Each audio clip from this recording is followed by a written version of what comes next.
Wherever you go, whatever you do, throw a little at it. Omax, Vest and Briefs.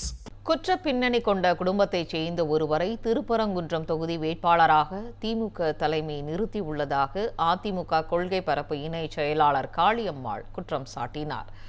Thiruparankundram சட்டமன்ற தொகுதி அதிமுக வேட்பாளர் we Rajan செல்லப்பாவை ஆதரித்து அதிமுக கொள்கை பரப்பு இணை செயலாளர் காளியம்மாள் விளாச்சேரி மற்றும் வடிவேல்கரை ஆகிய பகுதிகளில் தீவிர வாக்கு சேகரிப்பில் ஈடுபட்டார். அப்போது பேசிய காளியம்மாள் போக்சோ வழக்கு, மோசடி, நில அபகரிப்பு உள்ளிட்ட பல்வேறு குற்ற பின்னணி கொண்ட குடும்பத்தைச் சேர்ந்த ஒருவரை திமுக தலைமை இந்த தொகுதியின் வேட்பாளராக நிறுத்தியுள்ளதாக தெரிவித்தார்.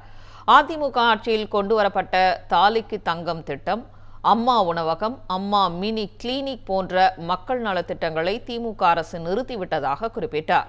கடந்த 50 ஆண்டுகளுக்கு மேலாக மேயர், சட்டமன்ற உறுப்பினர், நாடாளுமன்ற உறுப்பினர் என பல்வேறு மக்கள் பிரதிநிதியாக பணியாற்றி மக்களின் பிரச்சினைகளை தீர்த்தவர் ராஜன் செல்லப்பா என்றும் அவரை பெருவாரியான வாக்குகள் வித்தியாசத்தில் வெற்றி பெற செய்ய வேண்டும் என்றும் காளியம்மாள் கேட்டுக்கொண்டார்.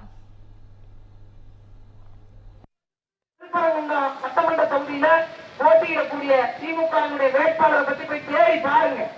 அந்த அம்மா மேல கொலை வழக்கு, கொலை மிரட்டல் வழக்கு இருக்கு, மிரட்டி பணம் பறித்தல் வழக்கு இருக்கு, ஆள கடத்தின வழக்கு இருக்கு, அடுத்தவங்களுடைய பாஸ்வேர்டு யூசர் ஐடியும் எடுத்து பணம் திருந்த வழக்கு இருக்கு.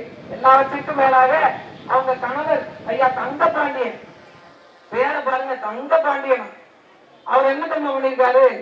2006 அதாவது இந்த போக்சோ சட்டம் வருவதற்கு முன்பு 2006 16 வயது உள்ள ஒரு பெண் பிள்ளைய, ஒரு குழந்தைய பாலியல் வன்கொடுமை செய்து நீதிமன்றத்தால் 10 ஆண்டுகள் சிறை தண்டனை விதிக்கப்பட்டவருடைய மனைவி தான் வேட்பாளராக நிற்கிறாங்க. இவர்கள் தான் பெண்களுக்கான பாதுகாப்பை உறுதி செய்ய போறாங்க.